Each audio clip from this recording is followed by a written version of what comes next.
All right, y'all. Well, you see what we're talking about here today. That is the Diamondback DB9. And this is not the latest generation because we can't get the latest generation here in California, because they're completely unsafe, right? So what are we talking about for this? So this is one of the smallest, if not the smallest, semi-automatic 9 millimeters, and this has been safety checked.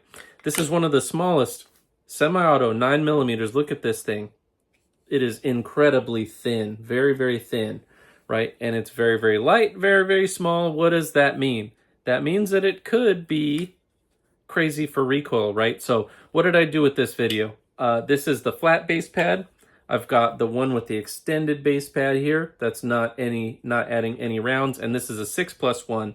And then I got their specific +1, which also gives you this little extra piece right here. And now it's 7+1 in this little teeny tiny package, right? So, for me, initially, I thought this is kind of what the Glock 43 should have been, right?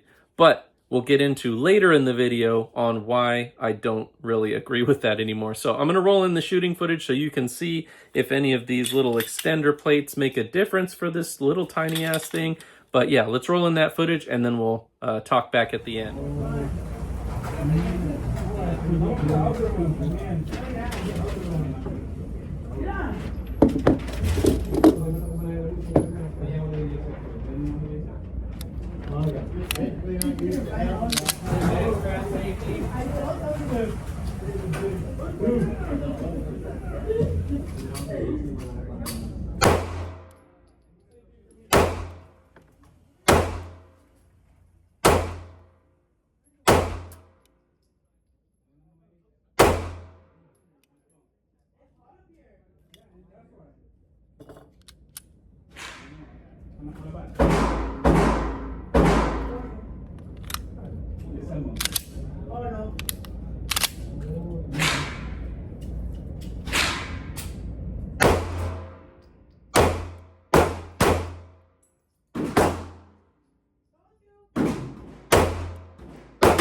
All right, y'all, we are back. What did you think of the shooting with this thing? And that was just 115 grain Magtech steel case, so it's not powerful ammo at all. There might have actually been some cellular and below 115 grains in there as well. So just range plinking ammo.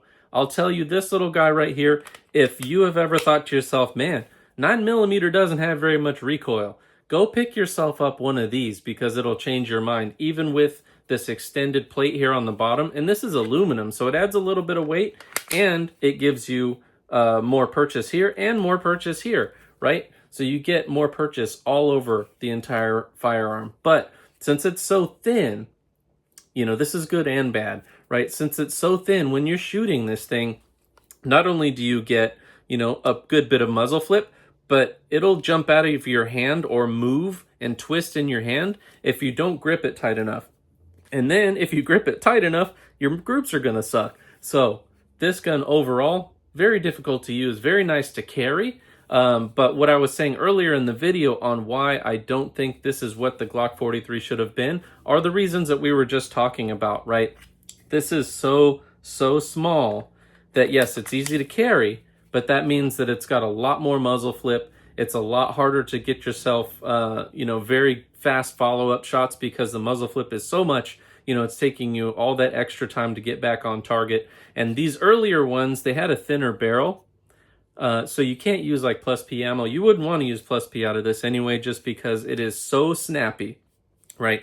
And This is, of course, all just kind of in relation to shooting other 9mm firearms. So is this the most, the highest recoiling gun in the world? No, right? But compared to other 9mm, this thing feels like it's like you're shooting 9mm Magnum or something like that, just because of the insane muzzle flip that you get from it and how hard it is to hold on, because it's really wide here, but very thin here. So that makes the grip very strange. It's a very, almost dropped it, very strange dynamic when you're holding on to this thing. And of course, it's especially difficult to hang on to it when you don't have that extra little grip. So if you didn't notice in the video, when I have these other magazines with the little extended piece, it is definitely a little bit more comfortable to shoot and a little bit less muzzle flip. You see, I actually pulled off my wedding ring because when I was shooting, what was happening is the recoil was so snappy that it was making my ring dig into my other hand and it was getting uncomfortable.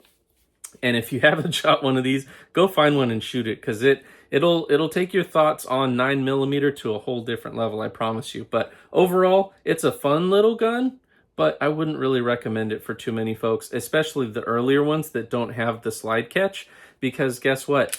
This thing is pretty darn stiff. Even the range master, when he was clearing this before, he tried to grip it and his hand slipped off because it's just so hard to pull it back, right? So you kind of got to get used to it. And without the slide catch release, it just makes it tough, right? So definitely don't recommend this for women, even though the size would be nice. But oftentimes they lack the hand strength, right? And even myself, I'm like, man, this thing is a pain in the butt. But anyways, overall, it's still a cool gun, more of a novelty piece for me at this point. I would not carry this because of all the factors that we talked about. Sure, it carries real nice, but if you ever did need to use it, it's going to be a tremendous pain in the butt to have accurate shots and follow-up shots. And, if you're wearing your wedding ring, it might even be painful, right? So that's all I got for you on this one. If you like my content, please like, comment, share, and subscribe. Thank you.